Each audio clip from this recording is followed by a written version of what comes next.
Olhemos para os reis de Portugal da primeira dinastia. A primeira dinastia tem 9 reis e dura 200 anos entre 1143 e 1383. O primeiro rei é Dom Afonso Henriques, devido a ser seu pai o conde Dom Henrique da Borgonha. Conhecido como o Conquistador, nasce provavelmente em 1106 e morre a 6 de dezembro de 1185. O fundador da dinastia é filho do conde Henrique, vindo da Borgonha, e de Dona Teresa, filha do rei Afonso VI de Leão e Castela. Lutou pela independência do condado portucalense, que só foi plenamente reconhecida em 1179. O seu reinado concentrou-se em feitos militares, no estabelecimento de alianças e no administrar das novas terras conquistadas. Lutou com os califados a sul da península e também contra os seus primos em Leão e Castela. Casou com Dona Mafalda de Saboia. Foi sucedido pelo seu filho, Sancho I, que ficou conhecido como o Povoador. Este rei nasceu a 11 de novembro de 1154 e morreu a 26 de março de 1211. Casou com Dona Dulce de Aragão. Foi batizado como Martinho porque nasceu no dia de São Martinho e tornou-se herdeiro quando morre o seu irmão Henrique. O seu reinado foi também marcado por feitos militares, com a continuação da conquista da Península Ibérica. Terras foram tomadas e perdidas. Focou-se na povoação das terras conquistadas e algumas cidades e concelhos receberam novos privilégios. No seu reinado há uma paz temporária com a Galiza, mas as relações com o papado deterioram-se. É sucedido por Afonso II, conhecido por o Gordo ou o Gafo. Nasceu a 23 de abril de 1185. Morreu a 25 de março de 1223. Casou com Dona Urraca de Castela. Este rei tem mais de administrador do que de militar. O seu reinado focou-se em questões internas, na lei e na diplomacia. Procurou fazer a paz com Castela e criou novos corpos de leis. Enviou um contingente de guerreiros portugueses para lutar na famosa Batalha de Navas de Tolosa. Tentou também restringir os privilégios da aristocracia e do clero, que levou a conflitos familiares e à sua eventual excomunhão pelo Papa Honório III. Foi sucedido por Sancho II, conhecido como o Capelo ou o Pio. Nasceu a 8 de setembro de 1209 e morreu a 4 de janeiro de 1248. Casou com Dona Messia Lopes de Aro. Tornou-se rei com 13 anos e herdou os problemas diplomáticos com o papado. Em virtude da idade, a nobreza tomou cargo da resolução destas questões. Passou a maior parte do reinado em conquistas militares, aproveitando a nova fase da Reconquista, ou seja, da Cruzada Ibérica. Os abusos de poder dos nobres levaram ao descontentamento popular, sobretudo entre indivíduos abastados fora da nobreza. O seu irmão Afonso juntou-se à conspiração e Sancho foi deposto pelo Papa. Sucede-lhe Afonso III, seu irmão, conhecido como o Bolonhês. Nasceu a 5 de maio de 1210 e morreu a 16 de fevereiro de 1279.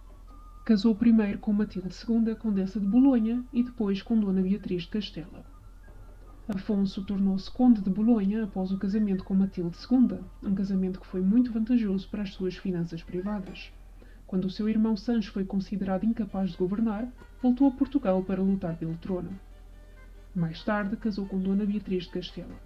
Durante o seu reinado, o Algarve é conquistado e o Tratado de Badajoz estabelece as fronteiras entre Portugal e Castela. Focou-se também na administração, sobretudo nas cidades, e desenvolveu boas relações com os mercadores e certos setores da nobreza.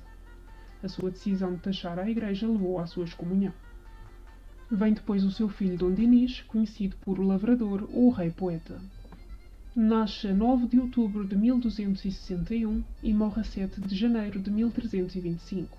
Foi casado com Dona Isabel de Aragão. O seu reinado foi muito longo e Portugal desenvolveu-se, pois já não havia terras a conquistar a sul e a administração tornou-se o foco. Plantaram-se florestas, fizeram-se acordos comerciais, incluindo o primeiro acordo com a Inglaterra, e criou-se a Bolsa de Comércio. Exploraram-se minas, desenvolveu-se a língua portuguesa, floresceu a poesia e a primeira universidade foi fundada em Lisboa. Mais tarde mudou-se para Coimbra. No seu reinado, o poder foi ainda mais centralizado.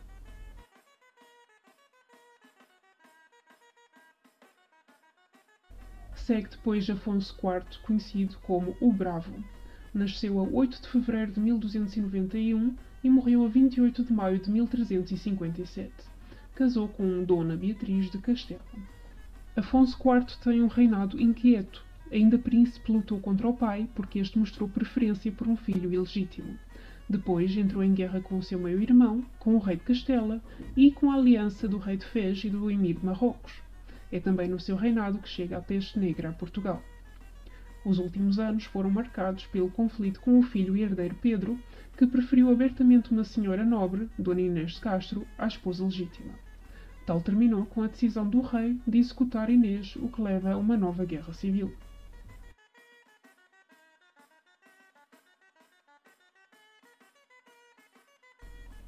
Segue depois Dom Pedro I, conhecido por o Justo e o Cruel.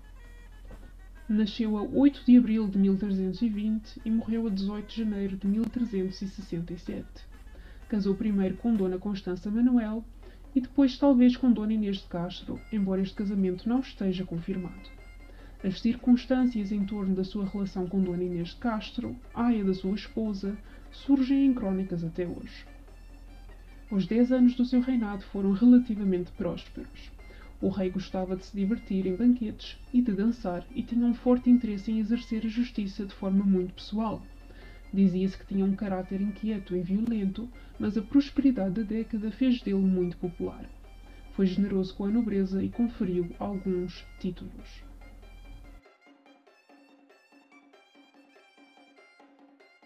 Chega então o último rei da dinastia, Dom Fernando, conhecido por o Formoso ou o Inconstante. Nasceu a 31 de outubro de 1345 e morreu a 22 de outubro de 1383. Casou com Dona Leonor Teles. No início do seu reinado, Portugal viu uma fase próspera e o rei, pouco interessado na vida da corte, começou a lutar pelo trono de Castela.